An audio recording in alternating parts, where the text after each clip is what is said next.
Some conversations change your life forever. They start off ordinary, like any other exchange, but then a single sentence, a single glance, shifts the ground beneath your feet. That night, I had no idea that a dinner invitation would turn into something I could never forget. I had no idea that my husband's boss, a man I had barely spoken to before, would say something that would make my stomach drop. It started like any other work dinner. My husband, David, had been anxious all week, obsessing over every little detail, making sure everything was perfect. It wasn't just a casual gathering, it was a dinner with his boss, Mr. Langston, the man who held his career in his hands. A man I had only met once before, in passing, at a company event. He had seemed polite, professional. Nothing about him had stood out at the time. But that night, something felt different. David was unusually tense as we got ready, fixing his tie in the mirror with hands that were a little too shaky. I watched him from the doorway, my arms crossed. "It's just dinner," I reminded him, trying to sound reassuring. "You act like this is a job interview." He let out a forced chuckle. "It's more than that. This could make or break my future. Just be polite, okay? And don't mention anything too personal." I frowned. "Too personal? Since when do we have secrets?" He hesitated, then shook his head. "We don't. It's just Langston likes things a certain way. Let's not give him any reason to doubt me." Something about the way he said it sent a small ripple of unease through me, but I pushed it aside. When we arrived at the restaurant, Mr. Langston was already there, seated at a quiet corner table, dressed in an impeccably tailored suit. He looked up as we approached, a slow, knowing smile spreading across his face. "David," he greeted smoothly, shaking my husband's hand before turning his gaze on me. "And this must be the lovely wife I've heard so much about." Something about the way he said it made my stomach tighten. I forced a polite smile, reaching out my hand. "It's nice to meet you, Mr. Langston." His fingers barely touched mine before he let go, his eyes lingering on my face for just a second too long. "Please, call me Richard. I feel like we're already well acquainted." David laughed, but there was something forced about it, something unnatural. I glanced at him, but he was avoiding my gaze. The dinner started off as expected, small talk, business talk, discussions about promotions and company expansion. I played along, smiling in the right places, nodding when necessary. But the entire time, I could feel it. The weight of Mr. Langston's attention. It wasn't overt. It wasn't inappropriate. But it was there. A slow, deliberate observation, like he was studying me, assessing something I didn't understand. Halfway through the meal, David excused himself to take a phone call.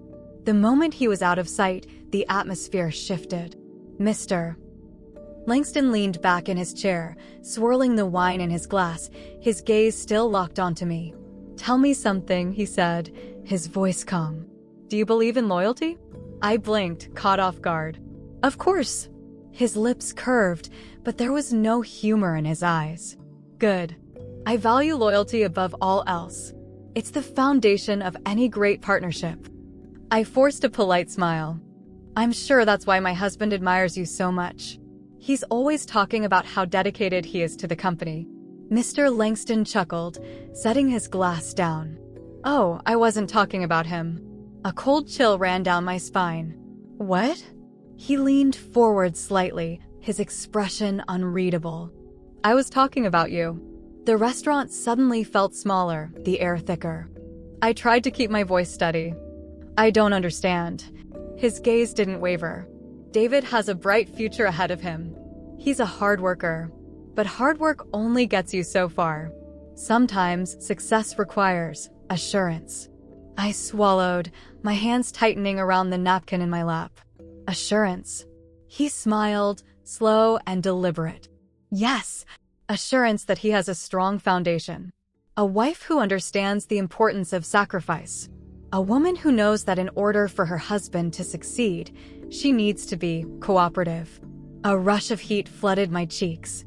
I wanted to pretend I had misunderstood, but the way he was looking at me, the careful way he had phrased those words, left no doubt in my mind.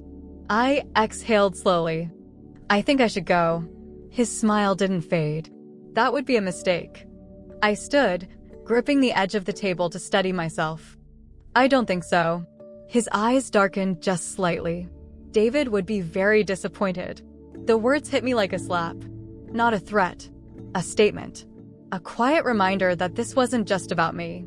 That whatever game Mr. Langston was playing, my husband's future was hanging in the balance.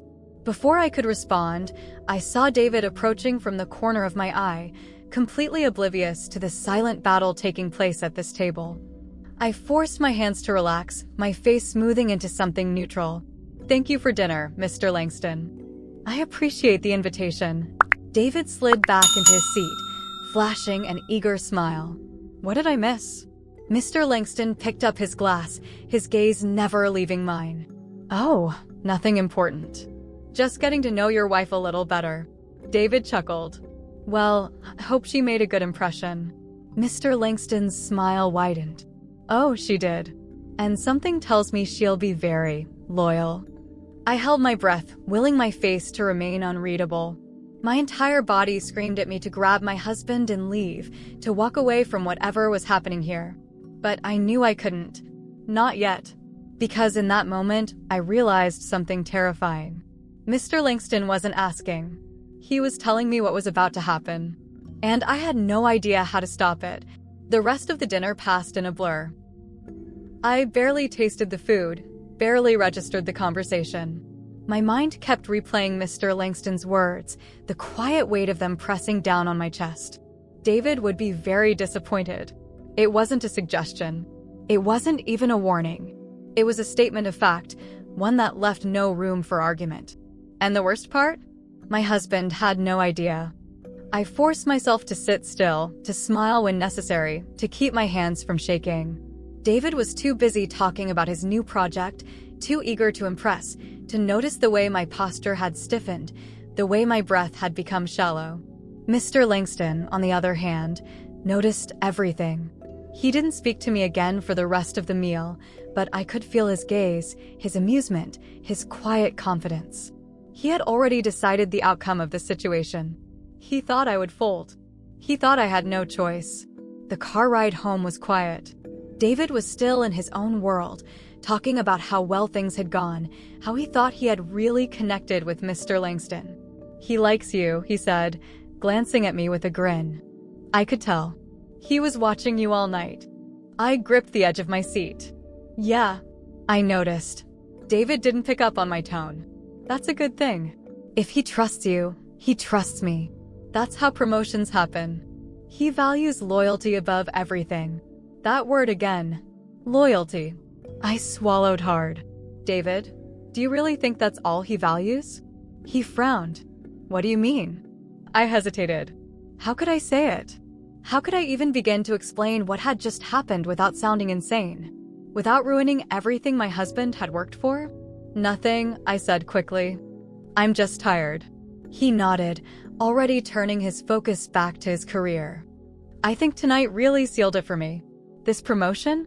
It's happening. I can feel it. I stared out the window, my reflection ghostly in the glass. I didn't respond. Because deep down I knew. It wasn't up to him anymore. That night, I couldn't sleep.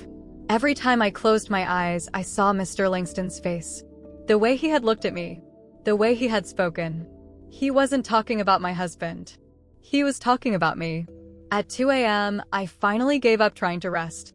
I slipped out of bed, careful not to wake David, and padded to the kitchen. I needed water, air, anything to clear my mind. As I filled a glass, my phone buzzed on the counter. My breath caught in my throat. A message from an unknown number. My fingers hovered over the screen before I finally tapped it open. I hope you're ready to be a team player. Let's discuss your husband's future. My office. Tomorrow night. Alone. A cold shiver ran through me. I should have ignored it. I should have woken David up right then and there and told him everything. But I didn't. Because a part of me already knew. He wouldn't believe me. The next evening, I found myself outside Mr. Langston's office. The building was nearly empty, the hallways eerily quiet as I walked toward his door, my heart pounding with every step. This was a mistake. A terrible, irreversible mistake. And yet, I knocked. "Come in." His voice was smooth, confident, like he already knew I would come. I stepped inside. The office was dimly lit, the city skyline glowing behind him. He stood near his desk, pouring 2 glasses of whiskey, as if we were nothing more than old acquaintances catching up. "I'm glad you came," he said, offering me a glass. I didn't take it. "What do you want?" He smirked, setting the drink down. "I think you already know." I clenched my fists. "If you think I'm just going to..." "Relax," he interrupted, holding up a hand. "I'm not asking for anything inappropriate." He paused, letting his words sink in before continuing. "Not yet." A sick feeling settled in my stomach. "Then what is this?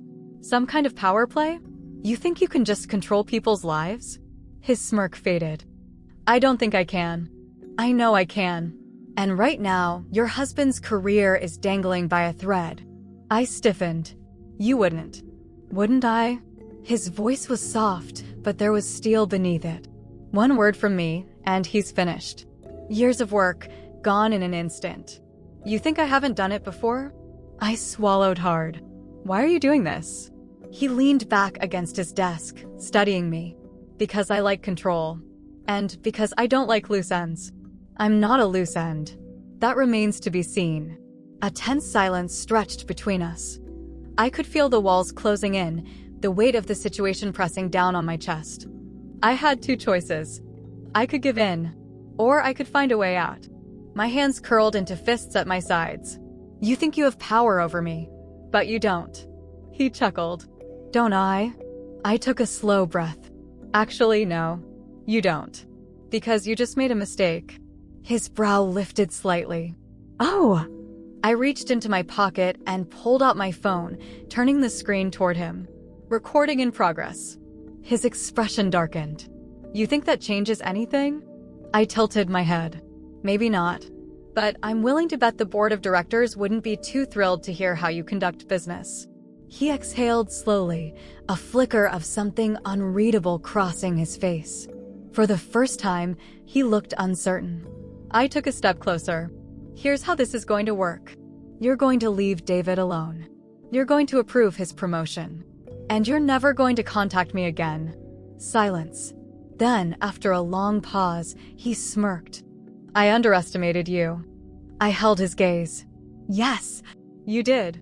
Another moment passed before he finally nodded. "Fine. Consider it handled." I didn't stay to make sure. I turned and walked out, my heart hammering, my hands shaking. But I didn't stop. Not until I was outside, breathing in the cold night air, the weight of the past 2 days lifting from my shoulders. I had one, but I knew one thing for certain. Mr. Langston wasn't the kind of man who liked to lose. And somehow I had a feeling this wasn't over.